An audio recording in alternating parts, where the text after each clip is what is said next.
Recently, as evident from my channel, I've been craving love stories that defy the ordinary, different from your typical rom-com where a plain boy falls in love with the most beautiful girl in class. More like some aliens came in search of pleasure on Earth, or a ghost wingman that tries to get me and the person it haunts to become one. Or even a wolf girl in the throes of heat, thirsting for some refreshing cold milk. So, in that spirit, today I've summoned an Oni princess. It all begins with a promise that was made a long time ago, where a young boy and a young girl decided to meet again when they turn 18, and at that time, Sakura will become the boy's wife. But this is just a dream from the past. However, there is not much longer until the promised day is about to come. As Hayato is walking together with his friend towards the university, he observes a girl drop something from her bag, and as he grabs it, gives it to Takaharu, suggesting him to be the one who gives it. Apparently, our protagonist is not doing well in dealing with girls, and as the boy is calling for the girl, she expresses her gratitude. Takaharu suggests Hayato is the one who found it, and when the boy's hand touches hers, god damn it, those clothes start moving up and down like a tornado came by, revealing her Calvin Kleins. Unfortunately, that tornado was too strong and took away the girl who is all embarrassed, prompting Hayato to confront his friend who knows his situation. Apparently, Hayato suffers from the Ecchi Curse charm. Yeah, I can hear you all thinking it should have been me. But unfortunately, in this world, it's a nuisance to the girls and makes them feel terrible, making everyone unhappy. Weird, huh? But this is not true. Not everyone is unhappy. Look at Takaharu, who is feeling blessed to have a friend with such a nice curse. However, this situation reminds Hayato about the girl he made the promise with 10 years ago, and how she said he should not marry anyone else except for her. It turns out, she is not your typical girl because she has horns on her head, and Hayato was the first human she got close to. Unfortunately, like every girl in my life, just after they made the promise, she vanished without saying a word. His curse started happening after that day, and while having a conversation with his grandma, he found out that the curse bestowed upon him is caused by an Oni. However, everything would become more clear tomorrow. Hayato is going to turn 18 years old, the age you are able to marry. Yet he believes there is nobody who would marry him. He is hoping that tomorrow, as in the promise, he should meet with the girl who has the power to dispel the curse. Hearing his sad thoughts, Takaharu tries to bring him some joy by saying that there would be a point in his life when Hayato would meet a person that will love him, curse included. Later, when he arrived home and prepares himself to start studying, he decides first he would need a reference book, and oh boy, those big juicy references are top-notch. While gazing at those big baby feeders, he can't stop thinking how cute the girls are, and how he would like to be able to touch the girl he likes. But that's not going to happen, only because that curse was thrown upon him. And as his fantasies got the better of him, as he closed his eyes, a memory of when Sakura was picked by some bullies appeared in his mind. Apparently, his words are so strong. The bullies don't even try to fight with him and let the two of them alone. Because of that, the girl with tears in her eyes thanks her prince who came to her rescue. Now, when the boy woke up and has seen that time is almost 12, he ponders on how he should not take that juicy magazine and instead prepare for tomorrow's problems. But it's all right, it was worth it, especially now because as he says something glowing and opened his window, Sakura jumped directly into his hands, increasing his pulse and rising his and when he shot her an angry glare, his rage vanished quicker than ice cream on a hot day. Yep, that girl didn't just steal his kiss, she melted his heart too. And now, as she explains why she came here, it looks like all his love is vanishing. Sakura was looking forward to this day, to be bound by marriage with a human, yet Hayato seems to be caught off guard. But he starts asking all kinds of questions right away, finding out that she is indeed an Oni, and when asking why did she curse him, the girl seems to be unaware of what he is speaking about.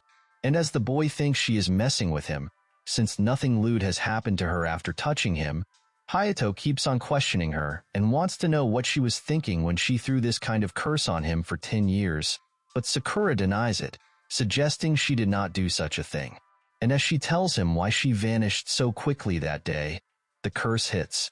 And holy cow, milkable melons.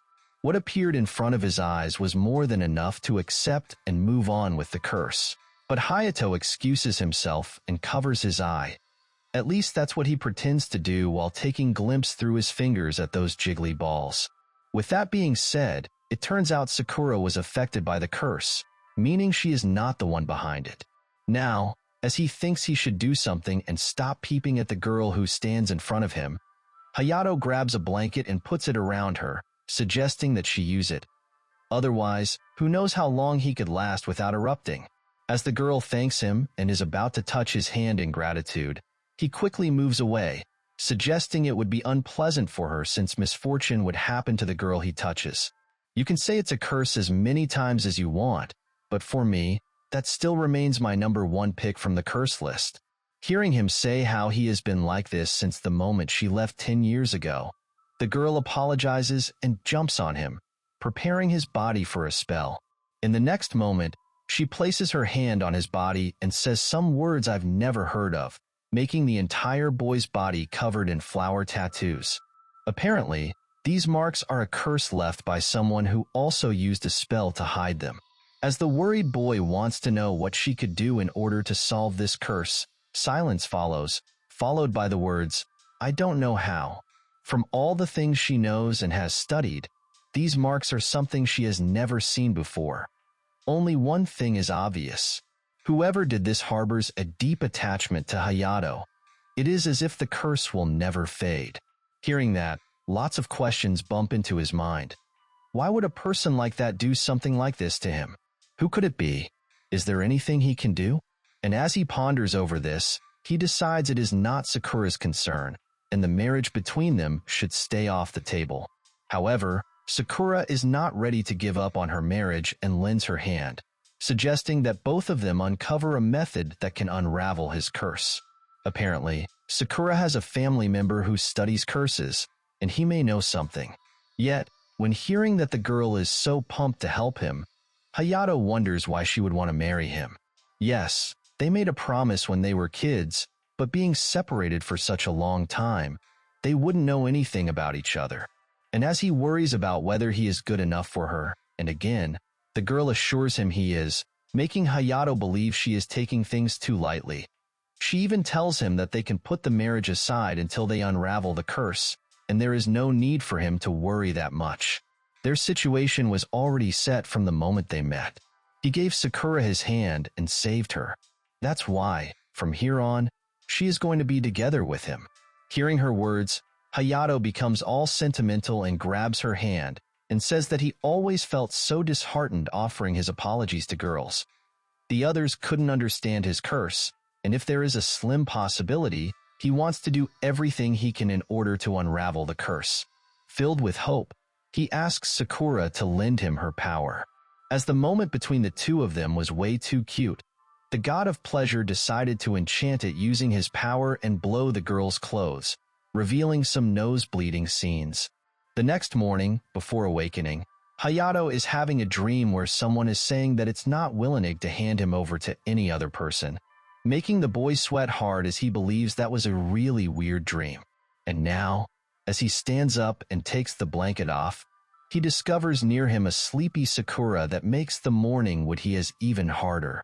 He was not expecting the girl to be sleeping in the same futon as him, but as Sakura is saying, it was too chilly, and by accident she ended up under the same blanket as him. Looking at her better, it seems that the kimono has fallen down during the night, most probably due to his curse.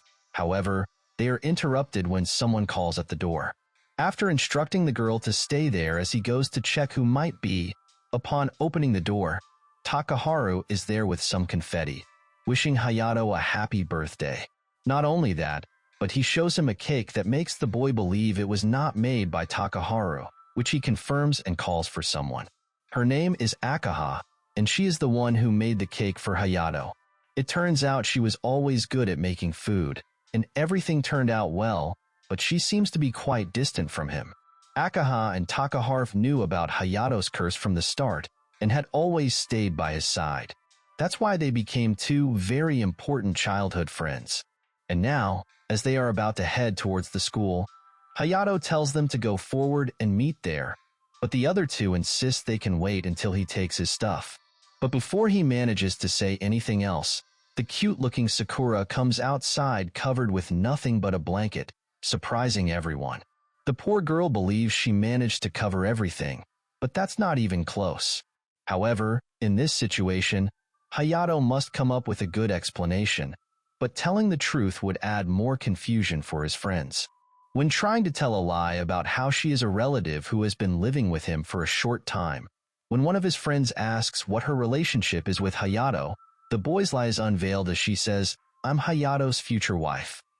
This revelation made Akaha become dizzy and faint down on the ground, and seconds later, when she managed to regain consciousness, the girl's bodyguards took her inside the car.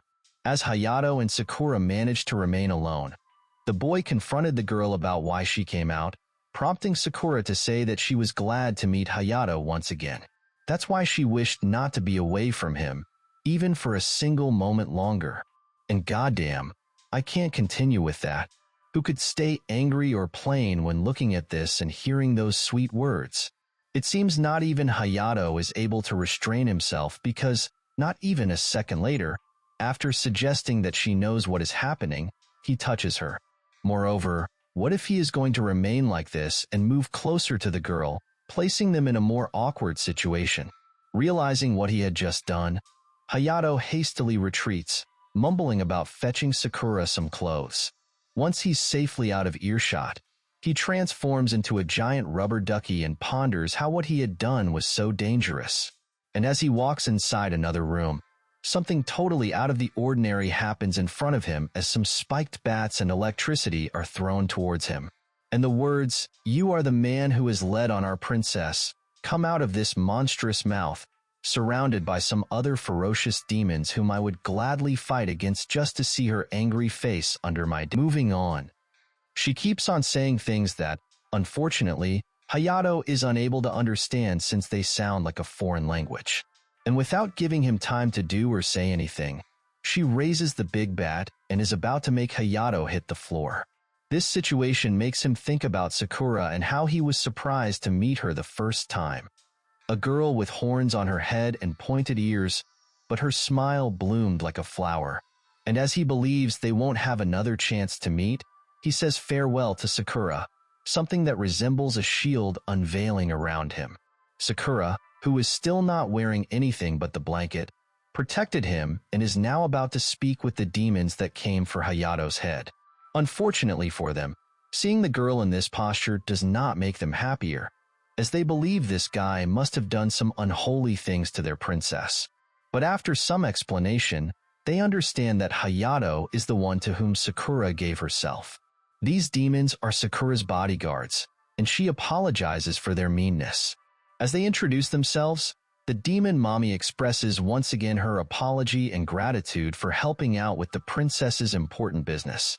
Hearing her call, Sakura Princess, makes Hayato a little puzzled. Sakura is the daughter of the Oni King Emishur, and she will be the next king of the Oni. This is the first time Hayato has heard that, and it turns out Sakura kept on wayfaring to human lands by herself again and again. That's why they came to take her back home. If it were for King Emishur to find out about this situation, Hayato's head would be at his feet. In all this history, Onis and worldlings have quarreled. It is a mayhem that does not mix. It is not about Sakura giving herself to Hayato and perishing the thought they will leave Sakura behind. And as the boy tries to take some words out of his mouth, but seems to be unable to say anything understandable, Sakura speaks out loud that she should not be returning home until she is going to marry Hayato. Hearing that, the demon mommy asks Hayato for a match since Sakura seems to be in love with him. She does not believe Hayato is strong enough to protect the princess with his gangly arms. She wants Hayato to use whatever weapon he wants and try to land a blow on her. If he manages to do that, there would be no worries for them to consider him worth protecting Sakura. As he keeps on thinking about what he could do, Sakura suggests Kinsenka, the demon mommy, would lower her guard if Hayato managed to use his curse on her. And as he keeps on hesitating, Sakura asks if he does not wish to keep the promise they made to uncover a method that can unravel his curse, and that, from here on, she is going to be by his side. Hearing that, he gathers some courage and says that he is going to have the match. He cannot let Sakura go back. Now, perched at the rear of the house, preparing for the fight that is about to come, shielded by a spell that won't allow anyone from outside to see them, Hayato steals another glance at the mommy demon. Suddenly, it dawns on him. Not only is she stunning, but behind those bandages must lie some colossal milk jugs. However, his staring contest with those jugs is being interrupted as the other demons suggest they could not lay a scratch on her, and he must give up before dying. When the fight has started, Hayato starts running forward without any plan besides touching her, and somehow it looks like it's working. A moment later, after his hand collided with the demon's arm, he apologized, thinking about what was about to come. To everyone's surprise, something rather different than usual is happening as some wind blows hard around them and Kinsenka's face is being hit, showing a scar on her beautiful face. With that, this is Hayato's victory, astonishing everyone that a human managed to wound their head. As Kinsenka is saying, that was a gale that could blow anything and everything away. Those must be the winds of a Tengu.